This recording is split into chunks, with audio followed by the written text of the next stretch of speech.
Okay, Pops, brand new year.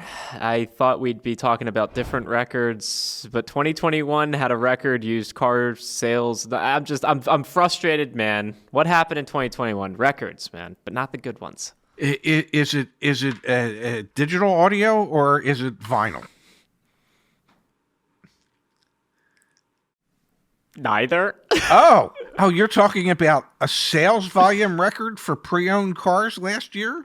When gross profits for used cars hit their all-time high. That's what I'm frustrated about. That's what I'm frustrated And about. and the average transaction price reached an all-time high.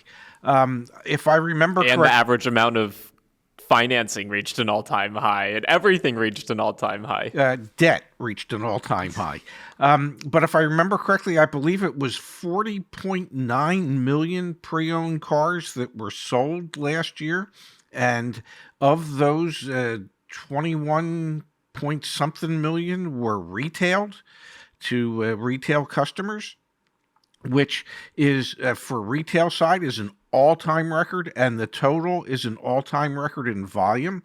And all that occurred while there was a shortage of used cars. Well, to go along with that shortage of new cars. Yeah, I think what's scary about it, Dad, is we saw this record-setting used car market, but we also saw the record-setting profit. So it means that, and we've talked about this for a long time, of those 20 million plus people that are in, new to them used cars, there's the opportunity and likely possibility that they're going to be in a real serious negative equity position when used car prices don't appreciate 20 to 30% again this year or in 2023. And I think that's what's so, I guess frustrating is the right word about this, like to see these record-setting numbers as the headline in automotive news and to know that so many consumers are probably going to face a situation where they're going to be really upside down in that loan not too far down the future. If the average loan is approaching 72 months, I think it was a little over 70 months. So let's call it 72 months as the average loan. Used car prices escalated about 35 to 40% last year. That means at a certain point when used car inventories stabilize, new car inventories stabilize, that cars will go back to becoming depreciating assets as opposed to appreciating assets. And so those people who bought in 2021 and in 2022 will be confronted with the hard fact that what they overpaid for is now worth significantly less than what they owe on it. There will be a situation similar to the great housing bubble during the Great Recession, where people just walked away from their homes because it didn't make sense to keep making the payments on them because they were so far upside down in between what the value of the home was and what was owed. And the same will happen with pre-owned cars. We can't continue to see 35 to 40% appreciation in pre-owned cars, and we won't at a certain point, which is one of the reasons why you and I have talked about for months and months and months and months that if you're not putting a large amount of money down on your car loan, you need to make sure that you get gap insurance, whether you get it through the dealership or you find an outside source for it. You need to get gap insurance to protect you in case your car is ever declared a total loss so that you won't be on the hook for the difference between what's owed and what the insurance company is willing to pay. Yeah, and you can negotiate gap insurance at the dealership and in general, so keep that in mind.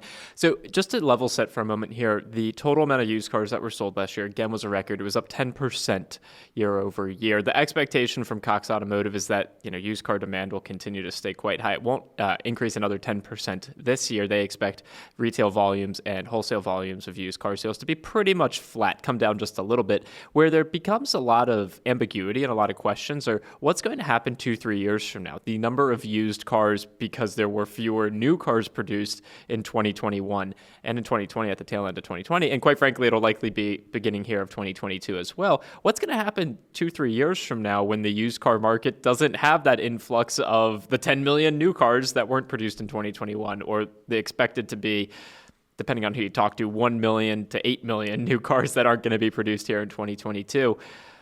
I don't think we're going to see numbers that continue to go up 10% year over year. We absolutely can't. There's just not enough cars out there to make that happen. Well, I think as you get more and more new cars built, there'll be more and more new cars purchased, and there'll be fewer used cars purchased, which will mean that the value of used cars will go down. They will still be desirable, but not quite as desirable as they are right now, where dealers are willing to overpay for them significantly, and then consumers are willing to overpay even more in order to buy them. That scenario is going to turn itself around 180 degrees. And like I say, when it does, it's going to get ugly for those who bought and didn't put a lot of money down, because they won't be in equity positions. So those people who bought and might want to get out of their pre-owned car that they overpaid for 2 or 3 years from now, won't be able to, because of the amount of negative equity that will be associated with that particular car. It's just, if you bought a used car last year, or if you're buying one this year, buy it with the intention of keeping it for 6, 7, 8 years if you can, because otherwise you're going to find yourself in a negative equity situation 2 or 3 years down the road.